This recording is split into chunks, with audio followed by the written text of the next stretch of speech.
Hi നമസ്കാരം. ഇന്ന് നമ്മുടെ കപ്പലിലെ ബങ്കറിംഗ് ആയിരുന്നു. ബങ്കറിംഗ് എന്ന് പറഞ്ഞാൽ മറ്റൊന്നുമല്ല, നമ്മുടെ കപ്പലിൽ ആവശ്യമായിട്ടുള്ള ഇന്ധനം നിറയ്ക്കുന്നതിനെയാണ്. ഇന്ന് ഞാൻ ആ ബങ്കർ ബാർജിലെ ഒരു ഇന്ത്യൻ ക്രൂവിനെ പരിചയപ്പെട്ടു. അവൻ ഏജന്റ് ത്രൂ 4.5 ലക്ഷം രൂപ കൊടുത്തിട്ടാണ് ഈ കപ്പലിൽ കയറുന്നത്. അവൻ്റെ കഥകളെല്ലാം കേട്ടപ്പോൾ ഇനി പഠിച്ചിട്ടിരിക്കുന്നവരും ഇനി കപ്പലിൽ കയറാൻ ആഗ്രഹിക്കുന്നവർക്കും വേണ്ടിയിട്ട് കുറച്ച് കാര്യങ്ങൾ പറയണമെന്ന് തോന്നി. നിങ്ങളൊരു ഏജന്റ് ത്രൂ ആണ് പോകുന്നതെങ്കിൽ മുൻകൂട്ടി കാശ് കൊടുക്കാതിരിക്കുക. രണ്ടാമതായി, നിങ്ങൾ ഏത് ഏജന്റ് ത്രൂ ആണോ പോകുന്നത് ആ ഏജന്റ് ത്രൂ പോയിട്ടുള്ള ഒരു സീഫെയററുമായോ അല്ലെങ്കിൽ ഒരു എക്സ്പീരിയൻസ് സീഫെയറുമായോ കമ്മ്യൂണിക്കേഷൻ ചെയ്യേണ്ടതാണ്. മൂന്നാമതായി, നിങ്ങൾ ഡിമാൻഡ് ചെയ്യുക ഏത് ടൈപ്പ് ഓഫ് ഷിപ്പിലാണ് നിങ്ങൾക്ക് കയറേണ്ടതെന്ന്.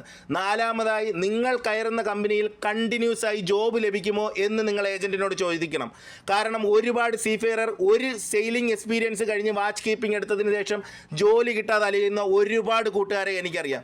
ഒരുപാട് ഫേക്ക് ഏജൻസി ഉള്ള ഒരു ഫീൽഡാണിത്. നാളെ നിങ്ങളും ചതിക്കപ്പെടാതിരിക്കട്ടെ. അടുത്തൊരു വീഡിയോയിൽ വീണ്ടും കാണാം. ബൈ.